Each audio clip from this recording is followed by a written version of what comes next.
Hey, what's up? It's Jim, and today I'm going to talk about The Adventures of Prince Ahmed from 1926. This is considered to be the first sort of feature animated film ever made. It was not exactly the first one. The first one was made in Argentina by Quirino Cristani, I think. Not to get too into that sort of thing, those films were only played in Argentina, and most of the people who thought that this was the first feature-length animated film were unaware of those films. So it's less of a thing of discrimination or leaving those films out, and more of a thing that most people didn't know those films had happened until after, and they rarely made it out of Argentina. Whereas this film screened around the world, had distribution, and has continued to kind of play in animation history classes from now until the end of time, and has a huge influence. So thus why getting into the kind of nitpicky ideas of those lost films aren't something most people just go, yeah, this is the first one,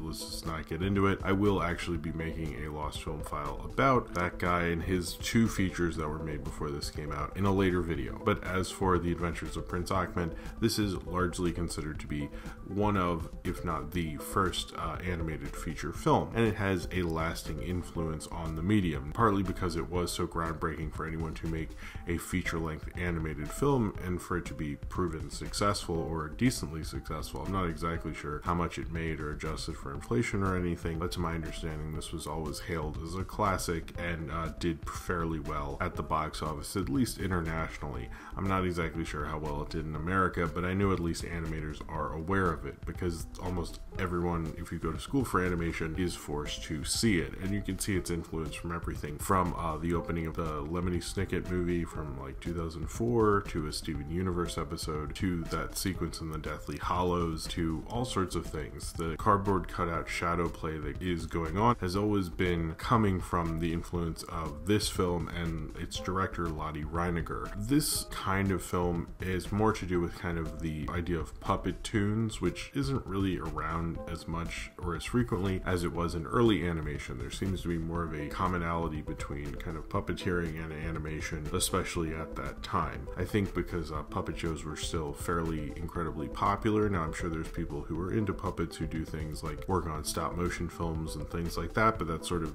different. This actually involved a lot of people much more originally puppeteers and things like that, and bringing those kind of puppet ideas. I guess it sort of is pseudo stop motion animation in that regard, but there was a time where people actually called them puppet tunes and things like that. This is not one of them. This is an animated film, but Lotte Reiniger was very much into kind of the cardboard cutout silhouette kind of ideas of puppets that were mainly, I think, was a Chinese tradition, but Lotte Reiniger was German. She made kind of some short films and so forth, but when the German economy fell apart in the 20s, some guy ended up with like a ridiculous amount of film stock, and to sort of make his money back from buying a ridiculous amount of film stock, which I don't know why you would, but whatever, he did it, and came to Lotte Reiniger and pitched to her to make a feature-length animated film, and everyone thought he was a little crazy, but she eventually decided to do it. She worked with other kind of avant-garde animators at the time, Walter Ruttmann, Bernard Bosich, and her husband, I don't know if they were married at the time, at least Karl Koch, who also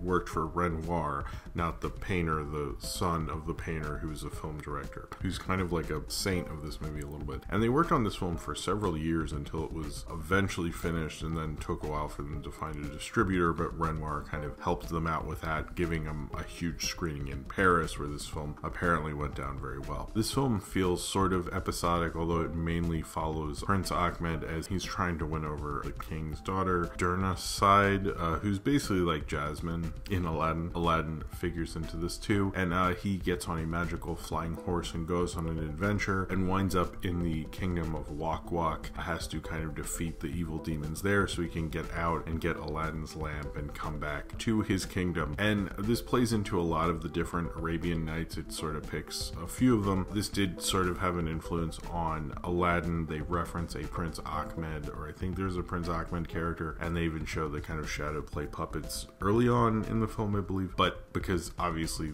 everyone who worked on it had seen it, I think that's probably why it was in there. And this film does kind of have a very kind of fairy tale logic dream sort of quality to it. It has an interesting flow to it where it's weird watching a film where like they're just kind of shadows. It both feels like you're kind of disassociated from it, but you can also read the body language and the way the flow of the animation and how wonderful the animation is done. You can fall into it and understand how they are different characters and understand their personalities and really flow with them. I think this film's kind of odd, and it's always had an odd place in animation history, where I have talked to so many animators who are like, oh, that film is so important. I'm so glad that people are still watching it and learning lessons from it and how important this film is. And I'll go, no, that's true. It's a really good movie, but you know, it's sort of boring. And they always go, yeah, no, I've fallen asleep several times watching it. And to be honest, I almost did. Well, I did, and then I rewound it. It is kind of a weird flow to it. I think when you're watching early film, there's a lot of narrative things. You're like, okay, you haven't fine-tuned this yet, and I'm kind of just seeing that you did it is the accomplishment. But I think what Lottie Reiniger does in this is more than just going, oh, you did it. There's more to it than that, and there's a lot of interesting things, particularly how important like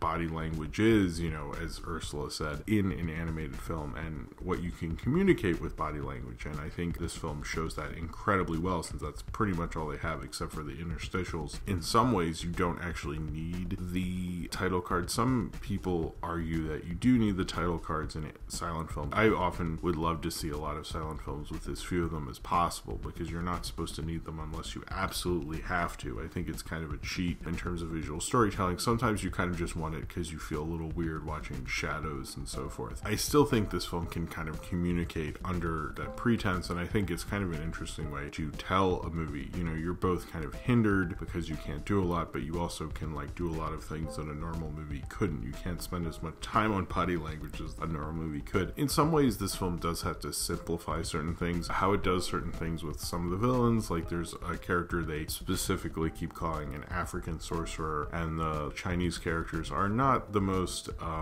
sensitive. I don't think this is like Birth of a Nation or something, where I think they had an agenda to like take these people down or something like that, or think history was this way. I think they were trying to show certain things and they didn't necessarily know how to do it. I sort of had forgotten that. I remember the African sorcerer thing and thinking that wasn't the most appropriate, but I think you should sort of look at the achievement it is in filmmaking, less someone in Germany in the 1920s not really completely understanding how to be the most inclusive of other cultures. And you know, frankly, since it was Germany in the 1920s, it's kind of amazing this film is as liberal as it is. So, and Lottie Reiniger had to deal with a lot of problems with being as liberal as she was, leaving Germany and kind of bouncing all around during the 40s because, you know, of, well, I don't think I need to tell you. It's also interesting that this is one of the earliest and maybe first feature-length animated film, and it's actually directed by a woman, which is still actually a rare thing, sadly, in animation. But it's interesting that Lottie Reiniger, probably one of the foremothers, I guess, of animation, that's still sadly a rarity. You don't see very many major animated films directed by a woman. This is probably one of the most major animated films ever of all time, and it is. And Lottie Reiniger would continue to work on various kind of fairy tale things and even do logos and things like that, and had an illustrious long career. This film even kind of brought into things like the multiplane camera. It was one of the first animated films to really even do that. I know it was an influence on Disney. We can get, you know, obviously I've done stuff on Disney and how they kind of portray Snow White as the first animated film,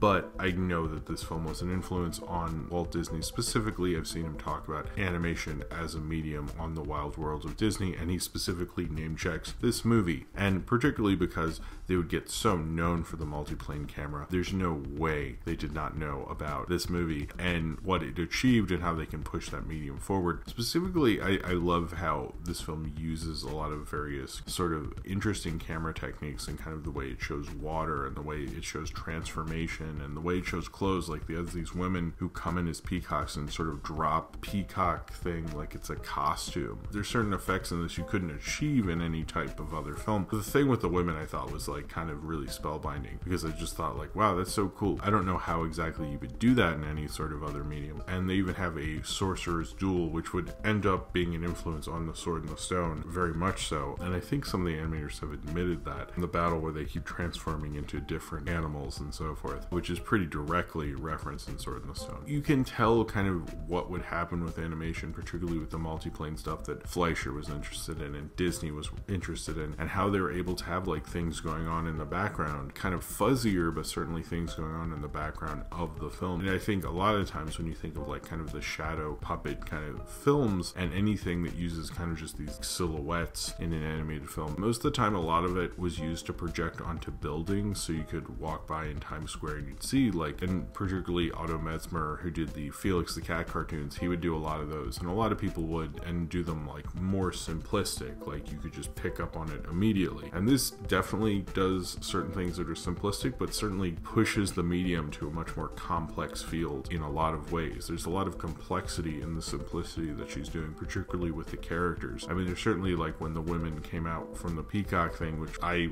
particularly like that scene, I guess. You can really like get the sense of like, I don't know, I almost thought they were like, oh, these women are like really sexy or something. I was like, no, they're cardboard cutouts from the 20s, but they had such a reality to it. I was actually kind of compelled by it in a lot of ways. And even the monsters and the battles and things felt like very much exactly like a big budget $100 million action sequence today, because I felt the reality to it. There's a real weight to all these characters in a certain way, and that is just honestly astonishing that Lottie Reiniger could do that in such a way that she could make just like these silhouettes look as real and as impassioned as they are. I don't know if I could even really describe Prince Ahmed with that many words, but when I was watching it, I was with him. And I think that says a lot about the power of this film. Now, this film was almost lost during World War II, and all the original German nitrate prints were lost, but they found a print that was in black and white, and they colored it because this was hand colored in its day, but they found a way to recolor it and so forth. Yes, there was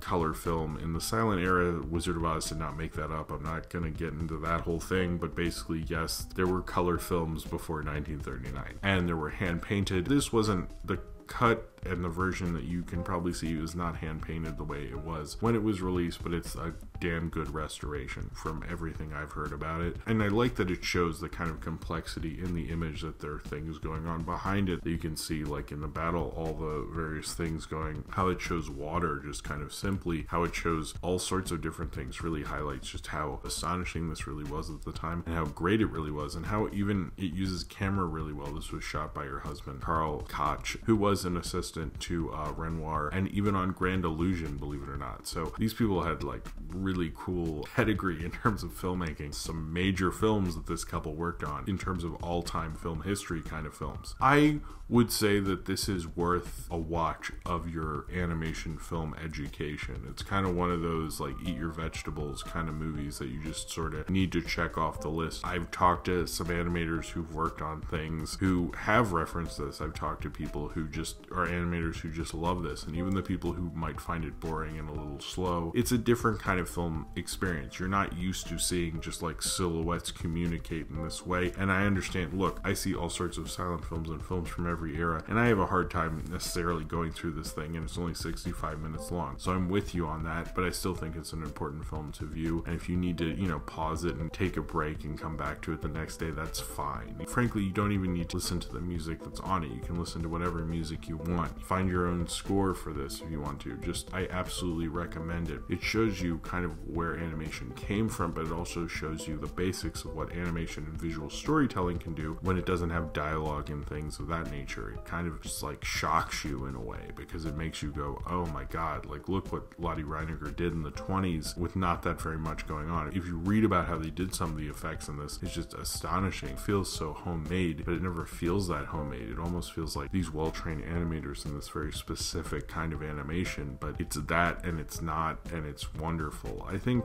The Adventures of Prince Ahmed will always have a place in film history and animation history, whether someone wants to make a review of it or not, and probably one of the most major silent animated feature films ever made. I would definitely recommend it because it shows you the possibilities of animation, and it shows you what you can do with such limited possibilities and how you can play with them and push them and do things with that medium, and shows you where that medium's come from and how wonderful that medium can be, with the limitations of just telling a story with shadow silhouettes and having it be as compelling and complex and as simple as The Adventures of Prince Ahmed is, and how that's been able to permeate culture and animation ever since. So if you have seen The Adventures of Prince Ahmed and you would like to talk about it, then comment below in the comments and subscribe if you would like to.